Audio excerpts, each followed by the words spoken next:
Storm Tracker 9 weather with Chief Meteorologist Justin Stapleton.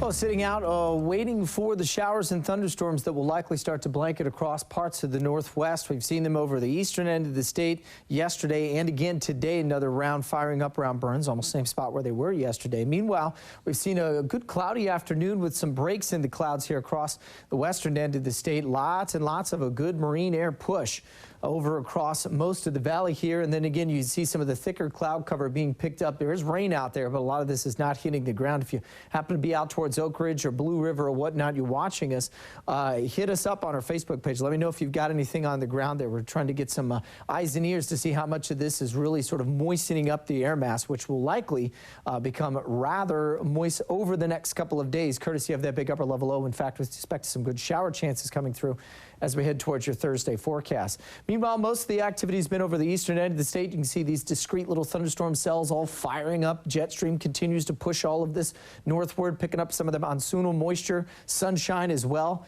The ingredient that you need for that to get a little more explosivity to the atmosphere. And our low still offshore. Hasn't really moved much in the last 24 hours, but it will.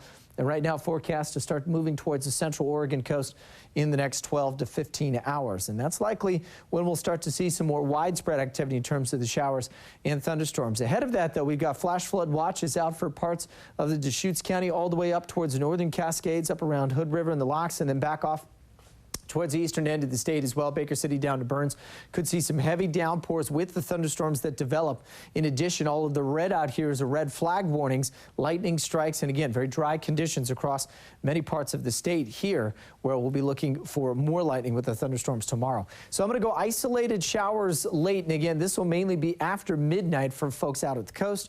Here in the valley, I think down towards Roseburg and most of the Umpqua Basin, you should be dry tonight. Tomorrow we'll get a chance as the low swings through, some wraparound or back end showers trying to move through. It has been cool this afternoon. Temperatures in the mid to upper 70s as opposed to the low to mid 80s that we sat the last couple of days. And again, that thin line of cloud cover a little thicker where some of the showers trying to make it to the ground. So here's the setup for the next 24 hours. We've got that big dip in the jet stream, the low driving slowly inland, creating a bit of a stormy forecast. Now, if we break it into fours, the best chance for severe or possibly kind of, really, really strong thunderstorms is always in this northeastern quadrant. You get the best uplift with that, and this is the spot we'll likely not see a lot of cloud cover, and so that is sort of the two ingredients you need with the low itself moving overhead. Might be a little too cool, but any of those showers or thunderstorms that develop could try to slide their way back off to the west as the wind switch more of a southeasterly and easterly component. Now, as we get into the weekend, though, that scoots out of the way quickly. High pressure moves in behind it,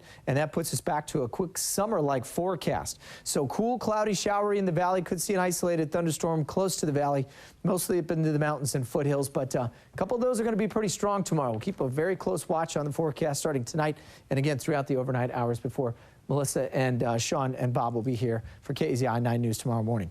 All right, for the coast, we'll see the temperatures warming back up to the low 70s by the weekend and sunny skies after we get through some wet and unsettled weather tomorrow. Isolated showers, could see a late afternoon or evening thunderstorm in the foothills. I think otherwise it's back quickly into summertime temperatures in the upper 80s for next week. In the Cascades, strong, scattered, strong thunderstorms at times. Same thing in Bend and Redmond. We'll see some sunshine ahead of that. Then the thunderstorms start to fire, and certainly watch out if you hear the rumble.